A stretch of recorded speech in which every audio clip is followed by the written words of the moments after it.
Hey everybody, how's it going? It's Carpo on 11/11/2013. Don't know whether the day means anything or not, but I've been seeing a lot of 11s for the last year or so, so I'll take it as a special day for me. But it kind of led me to be a skeptic about it, about numerology. And this is the way my mind works. I am very curious about why things are the way they are, but I also want to know why people think the way they think. And it's caused me a little bit of grief in my life from time to time, just because I feel sometimes like by expressing a different point of view on certain subjects, you tend to get cast out of the group because people really want to believe certain things, and they really don't want you to speak otherwise, because that's what they believe. And now I'm not talking about any one thing in particular here. Anything that people are very involved in. But conspiracy theories, which I hate that term, I know, but that gives you, basically, as soon as I say those words, conspiracy theories, all these different things open up in your mind, probably, that like, okay, this is what he means. So that is the term that we use, unfortunately. But they're not really theories anymore.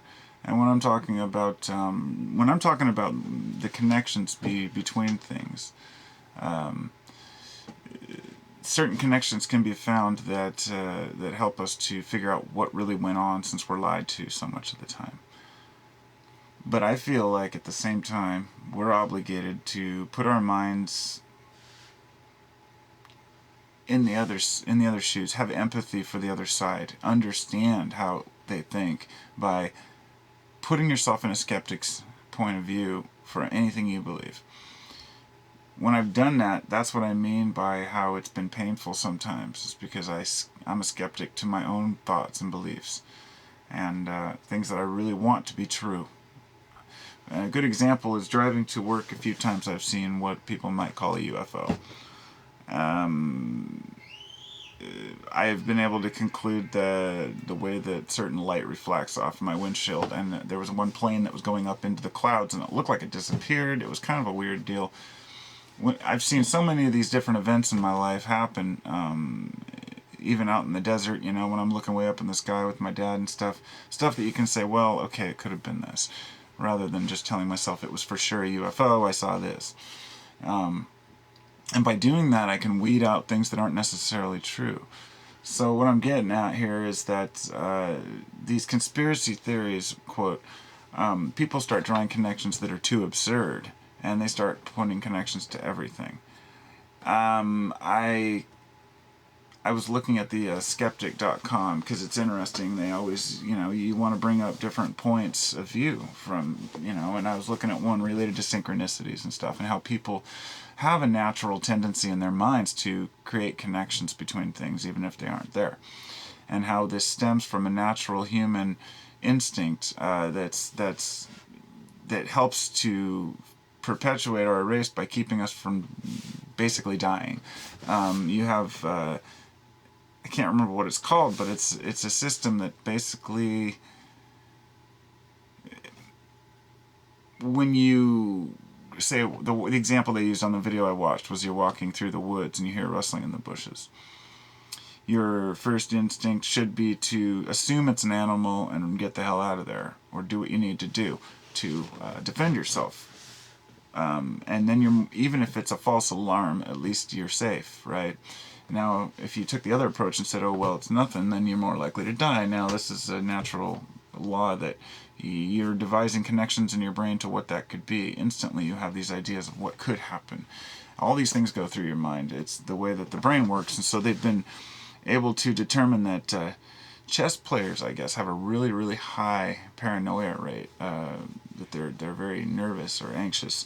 And that perhaps has to do with the connections that they have to make in chess. So it's kind of a perpetual thing. And that's where I have to just kind of stand between the two teams of people who, one group of folks really want to know the truth. The other group just want to tell you what the truth is. And you know what I'm talking about. You know, I've talked to a lot of folks who have some very valid, say, videos out there which have very good information, but the minute you try to ask them to confirm it, all they do is send you a link to another video. And I'm like, you know, how do you ask nicely to say, well, this isn't good enough, you know, for me personally in certain situations. And then people get all angry about it because they're so stuck on this paranoia trip. And I would say live and let live, and let each person have their own little thing. But honestly, it causes too much turmoil in the communities because people are worried about things that shouldn't even, I mean, that don't even exist, or that might not exist. But, you know, there's one guy in particular. He makes these videos that are just amazingly absurd. I mean, he draws connections between every single thing. He'll go back and pick out TV shows from, you know, weeks or months prior and start connecting those with certain songs and create this whole illusion in his mind of what it means, and then perpetuate it as the truth. And when people confront him, he gets all pissed and calls him names, and like it's pretty bad. And he's got a lot of subscribers, and he's got a whole bunch of, you know, videos where he's very animated and very into what he's doing, but the connections just don't make sense. And any evidence that you ask for is just, you know, you're an idiot if you ask for evidence. So that's kind of where we're at, I guess. It's just to, you know, I don't know any better than the next guy. I'm not really trying to say that I know or that anybody is right or wrong. I'm just saying that we know that when people don't have enough information to prove their point, then they get more and more defensive. And this is what happens with everything in history, like all the different groups who have been oppressed or who felt like they're, you know, they don't get their say. They really want to prove it all the more. And the problem with the conspiracy theories is basically that the more a person calls bullshit on it, the more people assume that they're paid shills and that what they're doing is right. Everything that happens to their website was hackers from the government, and that they're trying to shut their site down, and they're trying to stifle their free speech. Sometimes this stuff does happen. People get shut up all the time for talking. But then you have this one guy who might have, you know, a couple thousand subs, and he really thinks that the government's going to come in and mess around with his machine, that they're just going to, like, keep him from posting comments or something. The paranoia level is too high, and I think it comes from that line of research where you start seeing that everything seems like you're being watched. And I know how it is. I've been there. Feel like the government's watching you, and everything you do is, you know, your toes are being stepped on, and you got to watch your back. And eventually it's just like, okay, you know, it's a paranoia into what I've been reading into.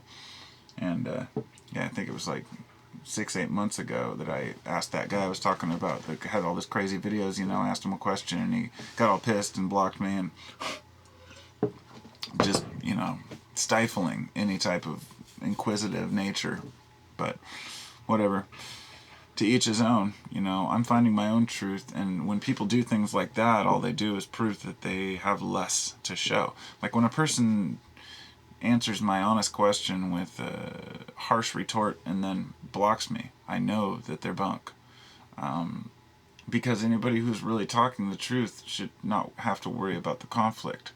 If people are coming in and they're posting negative comments on your page, you should probably take that, you know, into account. And you know, that's fine if you're doing what you're doing. Certain people present things that people don't want to hear.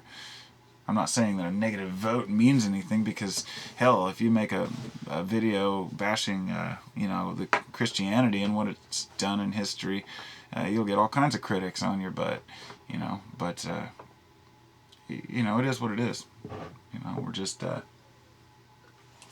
we're all along for the ride. So I'm out. Peace.